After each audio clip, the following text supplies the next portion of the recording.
गिबियावनो खौरां नायगिरि नोंथांमोननो गाहाम हामलायनाय जासिहरबाय जे दिनै जोङो चिरां जिल्ला डिपुटि कमिशनारनि अफिस मोखाङाव मोनसे धरना कार्यसुचि लादों।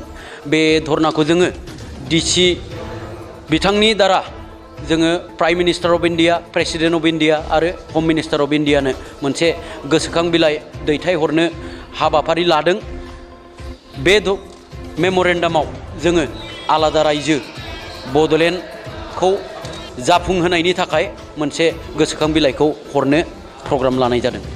मख'नो गोनां गिबियावनो बड' नेशनेल स्टुडेन्टस इउनियना गोबां समनिफ्रायनो एबा जोनोम मोनजेननायनिफ्रायनो आलादा रायजो एबा बड'लेण्ड सेपारेट स्टेटहुडनि डिमान्डखौ होबोबाय थादों।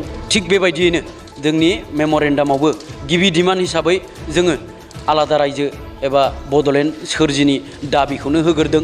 बेजों लोगोसेयै इन्डियान आर्मियाव बर' रेजिमेन्ट मोनसे क्रिएट खालामनानै होनांगौ बेखौ दाबि होदों जोङो। बेजों लोगोसे कार्बि आंलं आरो दिमा हासावआव थानाय थागिबिफोर जायफोरा ट्राइबेल, बै ट्राइबेलफोरनो एसटि हिल्स स्टेटासखौ थाबैनो होनांगौनि दाबिखौ जों होनाय जादों। बेजों लोगोसे इउनाइटेड नेशन्सनि जे डिक्लेरेसन जोंनि थागिबिफोरनि थाखाय मोनथाय एबा United Nations declaration for indigenous peoples rights बेखौ थाबैनो जोंनो होनांगौ। जाय मोनथायफोरा जोंनो एबा थागिबिफोरनो गावनि बारि बिथा हा हुखौ सालायनायनि एबा बेखौ सेफगार्ड खालामनायनि मोनथाय होदों। बेजों लोगोसे गावनि राव हारि हारिमुखौ सेफगार्ड खालामनायनि आरो गोजौ लेभेलसिम लांनानै शकेस खालामहैनायनि मोनसे जे डिमान्ड, बे डिमान्डखौ जोङो होदों। खौरांनि गेजेरजों मिथिहोहरनो लुबैदों जे फैबाय थानाय समाव एबा सोलिफु मायथाइनि 8 आगस्ट खालि जोङो दिल्लीनि जन्तर मन्तराव मोनसे आलादा रायजो सेपारेट स्टेट डिमान्डखौ लानानै मोनसे गिदिर धरना आजावनाय जादों एबा धरना लाफुंनो थिरांथा लानाय जादों। बे धरनायाव जाहाथे गासै बर' फोलेरनि रायजो राजा, आइ आफा, मेलेमजिबि रायजो राजा नोंथांमोन, मानव गेदेरमोनहा जाहाथे जोंजों दले दले फैनानै हेफाजाबखौ होफैयो बिनि थाखाय गुरैयै खावलायहरनाय जासिहरबाय।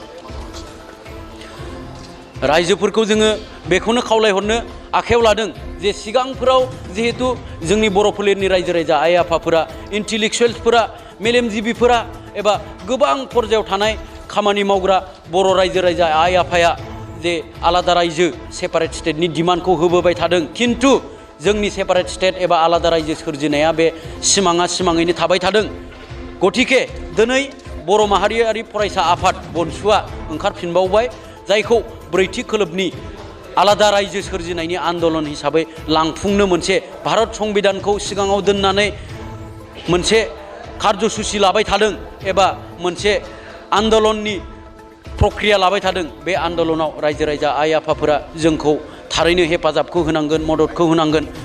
नोंथांमोननि मदद आरो हेफाजाब होनायजोंसो जोङो दिनै आलादा रायजो बड'लेण्ड सेपारेट स्टेटखौ मोनफुंनो हागोन। बिनि थाखायनो आङो बनसुनि जानानै बयबो रायजो राजा आइ आफाफोरखौ गासिबो खोलोबनि सुबुंफोरखौ खावलायहरो जाहाथे नोंथांमोनहा नैबे जोंनि आरोबाव खनसे बड'लेण्ड सोमावसारनायाव जोंजों दले दले फैनानै मदद आरो हेफाजाबखौ होयो। गोजोन्थों। जों दिनै बनसुनि जानानै बर' माहारियारि फरायसा आफादनि जानानै जोंहा मोनसे थिखानाय एग्जिकिउटिभ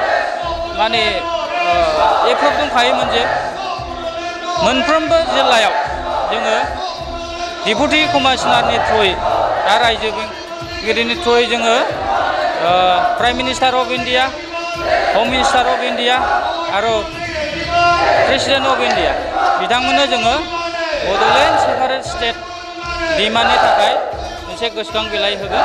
दा बेनि असिलायैनो जोङो मैया उदालगुरि डिस्ट्रिक्टआव लाखांबाय, बाक्सा डिस्ट्रिक्टआव लाखांबाय आरो तामुलपुर डिस्ट्रिक्टआव लाखांबाय। दा दिनै फैनानै जोंहा चिरां डिस्ट्रिक्ट बनसुआ दिनै बे हाबाफारिखौ लादों। बेनि थाखायनो जोङो बड'लेण्ड सेपारेट स्टेट सोरजिनायनि थाखाय जोङो दिनै बेनिखायनो चिरां जिल्ला खुंगिरिनिसिम मोनसे आर'जलाइ गथायगोन जाय आर'जलाइया नरेन्द्र मदि हम मिनिस्टार अमित शाह आरो भारतनि हादरगिरिनो जों दैथायहरनाय जागोन। जोंना गाहाय डिमान्डआ बेनो जोङो बर' फिसा हिसाबै बर'आ थांनानै थानो थाखाय जोंनो मोनथाय नांगौ, पलिटिकेल राइट नांगौ, हा नांगौ, इक'नमिकेलि डेभेलप जानांगौ, इडुकेसनेल डेभेलप जानांगौ। बेनिखायनो जोंनो मोनसेल' राहा लामा सेपारेट स्टेट। जों सेपारेट स्टेट आलादा रायजो नङाबा जोङो थांनानै थानो हाया। बेनिखायनो जोंना मोनसेल' दाबि जोंनो नांगौ सेपारेट स्टेट।